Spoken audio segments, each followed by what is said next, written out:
How to join a team in Sausage Man. Hi everyone, welcome back to another video from Crazy Gamer. If you are in Sausage Man and want to join a team, then teaming up with friends or other players will let you enjoy duo or squad matches, communicate during battles, and work together to achieve victory.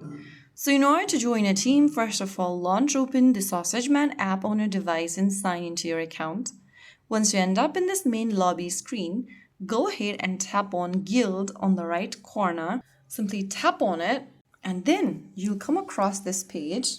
You can browse through the list of available guilds or teams and go ahead and tap on join in order to join into the team. But if you want to search for a specific guild, you can go to the bottom left and then type in the name of the guild in the search bar. I'm just going to pick one of the guilds from this menu over here. Go ahead and tap on join right next to the selected guild. If the guild requires approval, wait for the guild leader or an officer to accept your request. Once your request is approved, you'll become a member of the guild. After you do that, you can start participating in guild activities, chat with members, and claim any available guild rewards. So that's how you can easily join into a team or a guild in Sausage Man. If you found the video helpful, don't forget to like, share, and subscribe to our channel. I will see you again in the next video. Thank you for watching.